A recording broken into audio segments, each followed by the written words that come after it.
UP में INDIA गठबंधन में टूट का खतरा, कांग्रेस से बात किए बिना सपा ने घोषित किए अपने प्रत्याशी।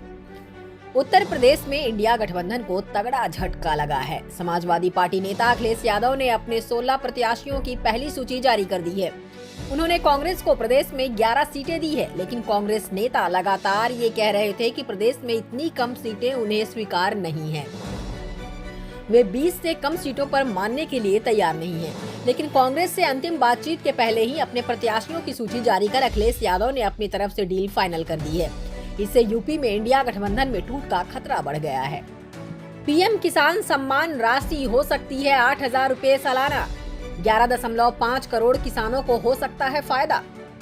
वित्त मंत्री निर्मला सीतारमण 1 फरवरी को अंतरिम बजट पेश करेंगी। क्योंकि यह चुनावी साल है, इसलिए अनुमान यही लगाया जा रहा है कि वित्त मंत्री इस बजट में देश के किसानों के लिए कई महत्वपूर्ण घोषणाएं कर सकती हैं। अनुमान यही लगाया जा रहा है कि देश के 11.5 करोड़ किसानों को मिलने वाली पीएम किसान सम्मान राशि में इस बार बढ़ोतरी हो सकती है।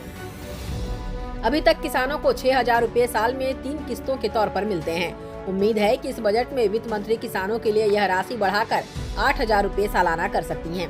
खेती और किसानी इंडस्ट्री से जुड़े विशेषज्ञों का मानना है कि इस राशि को बढ़ाकर देश की अर्थव्यवस्था को न सिर्फ सुधारा जा सकता है, बल्कि इस बजट में कृषि ऋण का लक्ष्य भी बढ़ाए जाने का अनुमान लगाया जा रहा है।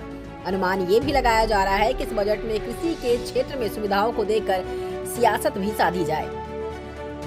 गाजियाबाद में संदिग्ध परिस्थितियों में मिले रुड़की के दंपत्ति के गोली लगे शव। गाजियाबाद के मधुबन बापूधाम थाना क्षेत्र में एक दंपत्ति के गोली लगे शव मिले हैं, लेकिन दोनों को गोली कैसे लगी यह भी स्पष्ट नहीं हो पाया है।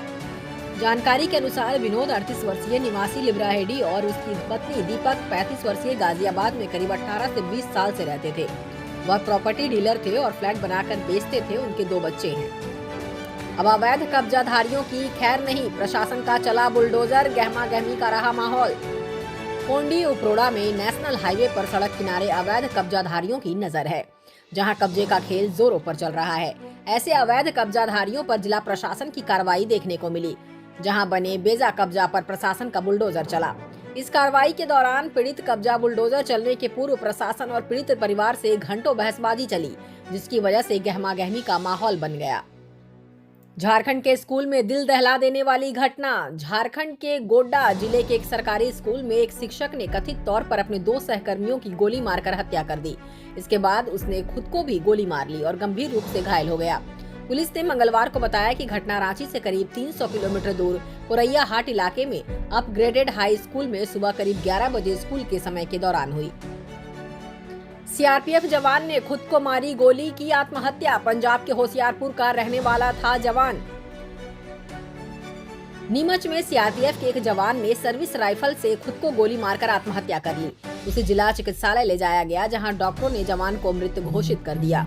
बताया जा रहा है कि जवान एक दिन पहले ही छुट्टियां खत्म कर घर से ड्यूटी पर लौटा था। फिलहाल पुलिस मामले की जाँच कर रही है। बीजापुर सुकमा सीमा पर नक्सली गोलीबारी में 3 जवानों का बलिदान, 14 घायल। बीजापुर सुकमा सीमा पर जोनागुड़ा और अलीगुड़ा के पास नक्सलियों के साथ गोलीबारी में 3 जवान बलिदान हो गए, वहीं 14 जवान घायल हैं। घायल जवानों को इलाज के लिए अस्पताल में भर्ती कराया गया है। यह वही जगह है जहां 2021 में 23 जवानों की जान चली गई थी। 1445 किलोग्राम मादक पदार्थों की तस्करी मामले में कोर्ट का बड़ा फैसला। गुजरात में पोरबंदर की एक विशेष एनडीपीएस अदालत ने मादक पदार्थों की तस्करी के मामले में 6 लोगों को 20 साल के कठोर कारावास और 4 अन्य को 10 साल की जेल की सजा सुनाई है।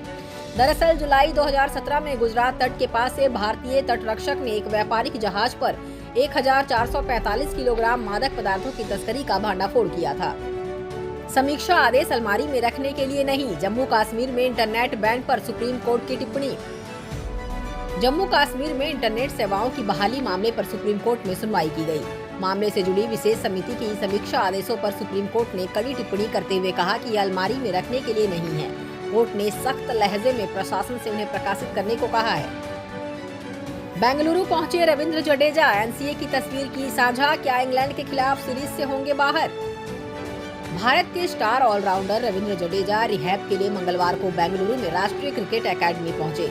चोट के कारण वह इंग्लैंड के खिलाफ 5 मैचों की सीरीज के दूसरे टेस्ट मैच से बाहर हो गए हैं, जो 2 फरवरी से विशाखापट्टनम में शुरू होगा।